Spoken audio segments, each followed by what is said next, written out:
Before Iran became America's greatest adversary in the Middle East, it was one of its closest allies.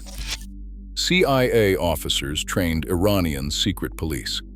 Israeli intelligence operated inside Tehran. American fighter jets filled Iranian hangars. Then, over 444 days, every thread of that alliance was severed, setting three nations on a collision course toward the war that changed the Middle East. In the decades leading up to 1979, Iran stood at the center of America's Middle East strategy. The Shah's government relied on a steady flow of United States military hardware, including F-4 Phantom fighter jets, M-60 tanks, and advanced radar systems that filled Iranian air bases and armories. American military advisors worked side by side with Iranian officers, overseeing training programs and orchestrating joint exercises meant to counter Soviet influence in the region. The CIA established a close partnership with SAVAK, Iran's secret police. Interrogation methods, surveillance tactics, and counter-subversion training manuals were shared, and SAVAK officers traveled to Langley for advanced instruction. The intelligence pipeline ran both ways. Reports on left-wing activists, Soviet agents, and regional dissidents moved seamlessly between Tehran and Washington. Israel, facing hostile neighbors and seeking allies beyond the Arab world, quietly joined this network. Mossad opened a liaison office in Tehran, officially listed as a cultural attaché. Through this back channel, Israeli advisors provided expertise in electronic warfare and interrogation. In exchange, Iran supplied oil at favorable rates and funneled funds into joint defense research, including early missile development. Israeli-made surface-to-air missiles were tested at Iranian sites, sometimes disguised as civilian cargo to avoid public scrutiny. The three-way cooperation extended to logistics. Joint convoys moved equipment through Iranian ports, while economic deals tied the countries together. Iranian oil royalties helped bankroll American and Israeli defense projects, laying the groundwork for technological advances that would later echo in Iran's own arsenal.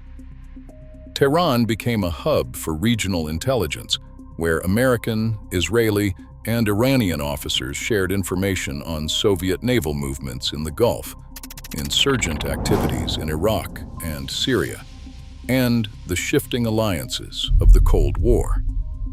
The Shah's regime, backed by Western security guarantees, projected an image of stability and modernity. Yet beneath the surface, the entire structure depended on personal relationships, secret agreements, and a delicate balance of interests. The depth of this partnership, military, economic, and covert, would make the events of 1979 all the more shocking. Ayatollah Ruhollah Khomeini stepped off the plane in Tehran on February 1, 1979, greeted by crowds that filled the streets for miles. The Shah was gone, his regime toppled by months of protest, and the old order, anchored by United States and Israeli cooperation, vanished almost overnight. Within weeks, the new Islamic Republic expelled American advisors, seized Western assets, and declared an end to foreign influence. For Washington, the shock deepened on November 4, 1979, when militant students stormed the United States Embassy. 52 American diplomats and staff were taken hostage, blindfolded, and paraded before cameras, their captivity stretching to 444 days. The embassy compound, once a symbol of partnership, became a stage for nightly chants of "Death to America." Khomeini's government called the takeover a defense against American plots, cementing the revolution's anti-Western identity. The Carter administration scrambled for options. A rescue mission, Operation Eagle Claw, launched in April 1980 and ended in disaster. 8 American servicemen were killed when helicopters collided in the Iranian desert. The failed rescue attempt humiliated the White House and emboldened Iran's new rulers. During the crisis, the United States froze billions in Iranian assets and began a military buildup in the Persian Gulf, signaling a new era of confrontation. In Tehran, the regime purged remaining Western ties and empowered the Revolutionary Guard to enforce ideological loyalty. The rupture was total. The ordeal that lasted 444 days hardened attitudes on both sides, closing the door on compromise and setting the stage for decades of bitter rivalry. The events of 1979 transformed Iran from a quiet partner into a determined adversary, shaping every strategic calculation that followed. The Quds Force sits at the heart of Iran's strategy to wield power across the Middle East without engaging in open warfare. From a discreet headquarters in Tehran, senior commanders oversee a network that stretches from Lebanon to Yemen. They issue orders through embedded liaison officers, coordinate funding, and supervise the movement of weapons and fighters. Money flows through a mix of official state budgets, charitable front companies, and a steady stream of illicit oil sales. Some funds travel as hard currency in diplomatic pouches, and others are laundered through cryptocurrency and regional banks that skirt sanctions. Land corridors form the backbone of logistics. Iranian convoys cross the border into Iraq, pass through the Anbar Desert, and reach Syrian ports like Latakia or Tartus. From there, trucks loaded with rockets, drones, and spare parts wend north to Hezbollah bases in Lebanon or south to militia camps in Syria. Maritime routes carry disguised cargo from Bandar Abbas to the Yemeni coast, supplying the Houthis with missile kits and drone parts. The Quds Force keeps tight control over these pipelines, allowing Tehran to apply pressure wherever needed while maintaining plausible deniability. Each corridor and each financial stream is designed to keep Iran's hand hidden, yet its influence is unmistakable across the region. In 1957, Iran signed on to the US-led Atoms for Peace program, receiving a small research reactor and technical training from American advisors. That early cooperation laid the groundwork for Iran's nuclear expertise. Enrichment means increasing the concentration of uranium-235, a process that at low levels powers reactors, but at higher levels can produce material for nuclear weapons. In 2002, the world learned that Iran had secretly built a large enrichment plant at Natanz.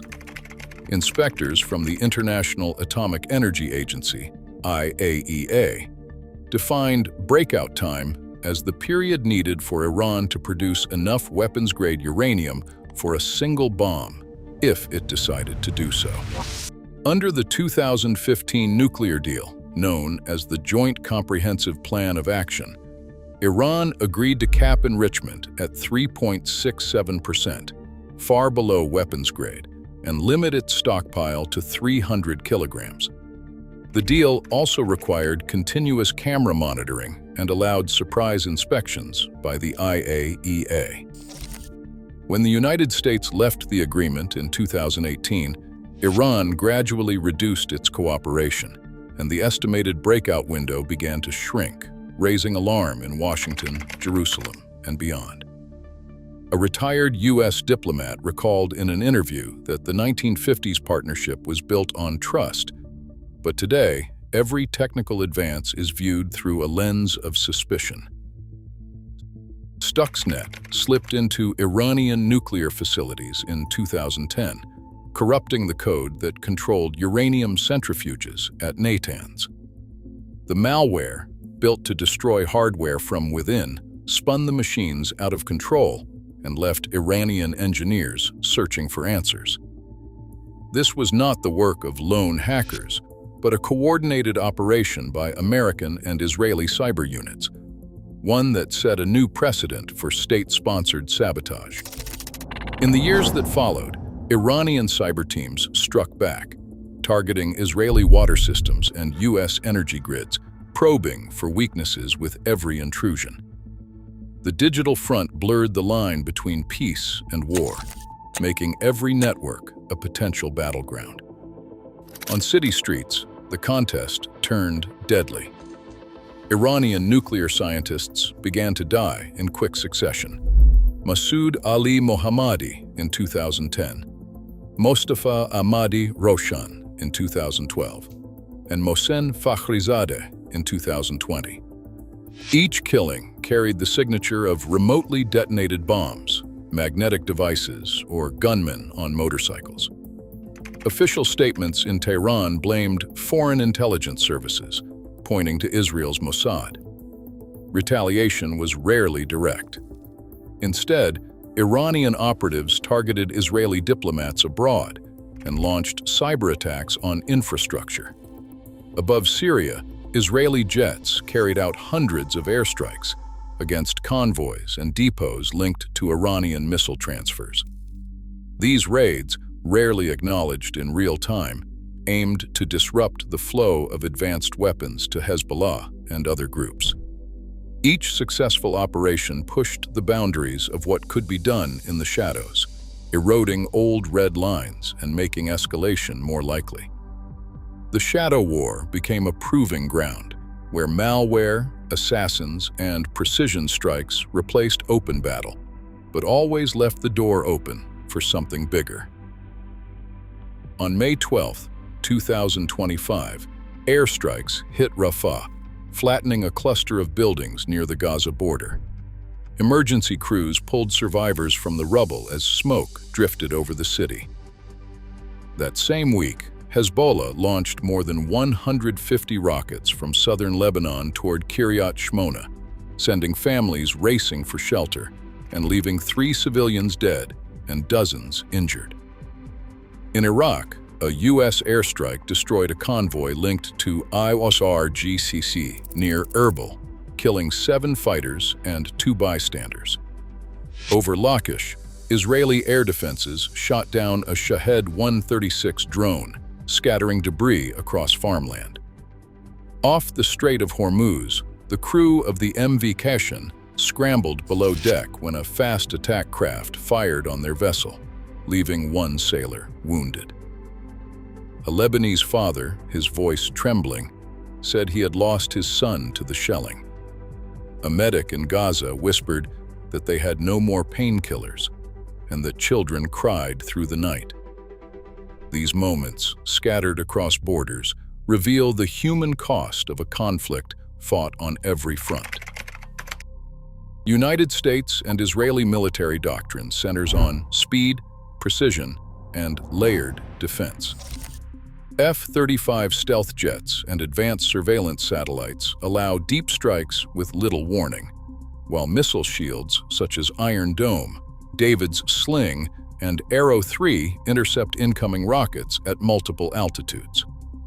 These systems regularly achieve interception rates above 90% for short-range threats and over 85% for longer-range missiles.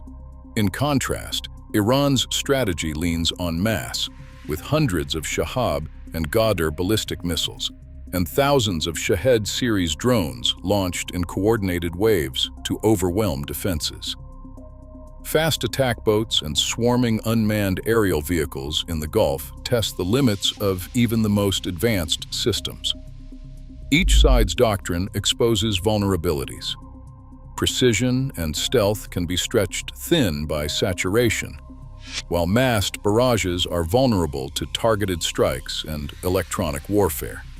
The result is a standoff where every new weapon or tactic shifts the balance, raising the risk that a single miscalculation could spiral into a much wider conflict. Nearly a fifth of the world's oil moves through the Strait of Hormuz, a narrow waterway that has become the most watched choke point on the planet. Even brief disruptions here can send crude prices soaring by $10 to $20 a barrel, shaking economies from Tokyo to Berlin. In the UN Security Council, Russia has circulated draft ceasefire proposals, while China calls for urgent negotiations, both aiming to protect their energy interests and limit Western influence in the Gulf.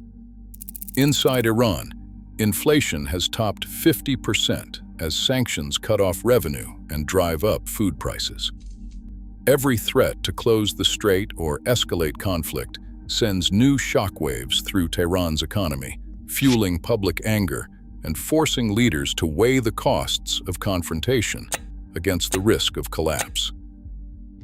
Right now, 1 in every 5 barrels of traded oil passes through the Strait of Hormuz, directly linking distant decisions to global markets. As alliances shift and technology accelerates, the next miscalculation could reshape economies overnight.